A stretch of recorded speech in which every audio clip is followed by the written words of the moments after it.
Good morning, কেমন আছো সবাই? চলছে পড়াশোনা। আচ্ছা, কি পড়ছো আজকে তুমি? আজকে আমি শুরু করেছি বাংলাদেশ বিষয়াবলীর প্রথম অধ্যায়, বাঙালি জাতির ইতিহাস, বাঙালি জাতির উদ্ভব এবং বাঙালি জনপদ। আচ্ছা, তাহলে কিছু প্রশ্ন করি, দেখি পারো কিনা। ঠিক করবো? আছে, করো, দেখি পারি কিনা। ঠিক আছে, তুমি বলো তো আমাকে, বাঙালি জাতির বাঙালি জনগোষ্ঠী মানে প্রধানত কয় ভাগে বিভক্ত? আচ্ছা, সমগ্র বাঙালি জনগোষ্ঠীকে দুই ভাগে ভাগ করা হয়েছে। প্রথমত প্রাক আর্য অথবা অনার্য জনগোষ্ঠী এবং দ্বিতীয়ত আর্য জনগোষ্ঠী। আচ্ছা, এই যে প্রাক আর্য বা অনার্য জনগোষ্ঠী, এই জনগোষ্ঠীকে কি আর কোনো ভাগে ভাগ করা যায়? হ্যাঁ, প্রাক আর্য জনগোষ্ঠীকে তুমি চার ভাগে ভাগ করতে পারো। প্রথমত নেগ্রিটো জাতি, দ্বিতীয়ত অস্ট্রিক অথবা নিষাদ জাতি, তৃতীয়ত দ্রাবিড় জাতি, চতুর্থত ভোটচিনি অথবা মঙ্গোলীয় জাতি। Very good. আচ্ছা, এই যে আমরা প্রথমে বললাম নেগ্রিটো, এই নেগ্রিটো সম্বন্ধে কিছু বলো তো। নেগ্রিটোরা বাংলার আদিম অধিবাসী।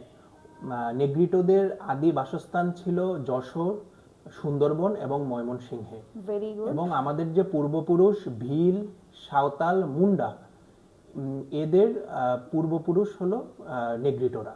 এবং নেগ্রিটোদের উৎখাত করে পরবর্তী যে জাতিটা আসে সেটা হলো অস্ট্রিক অথবা নিষাদ জাতি।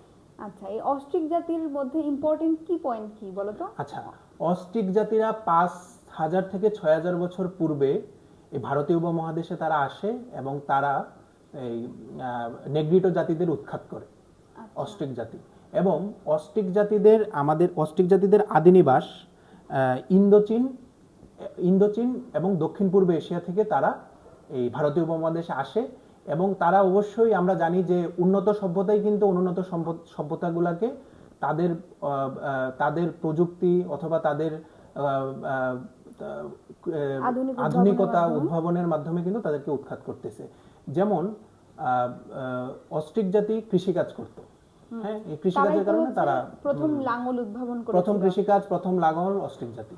ঠিক আছে, এরপরে আমাকে বলো যে হচ্ছে এরপরে যেটা আসলো দ্রাবিড় জাতি। দ্রাবিড় জাতি কি করেছে? আচ্ছা, দ্রাবিড় জাতি দক্ষিণ ভারত থেকে ভারতীয় উপমহাদেশে আসে। আচ্ছা, এবং দ্রাবিড় জাতি হচ্ছে প্রথম নগরায়নের সূচনা করেছে। হ্যাঁ হ্যাঁ, দ্রাবিড়ের পরে আমাদের মধ্যে আসলে কি মঙ্গোলীয় বা তোমার হচ্ছে যে ভোটচিনীয় জাতি। এই ভোটচিনীয় জাতি থেকে আমাদের কোন কোন উপজাতিরা আসছে? গারো, তারপরে তোমার কোচ, ত্রিপুরা, চাকমা। আচ্ছা আচ্ছা, ঠিক আছে। এরপরে আমরা তাহলে চলে আসি আর্য জাতিগোষ্ঠীর মধ্যে। সরি, হাজবেন্ডের নাম নিতে হয় না।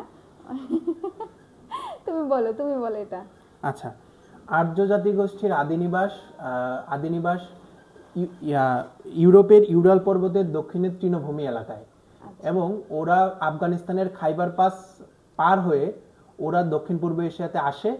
এবং স্বাভাবিক, ওরা যেহেতু উন্নত সভ্যতা, ওরা প্রাক আর্য জনগোষ্ঠীকে মানে উৎখাত করে এবং ওরা স্থায়ীভাবে ভারতীয় উপমহাদেশে বসবাস শুরু করে।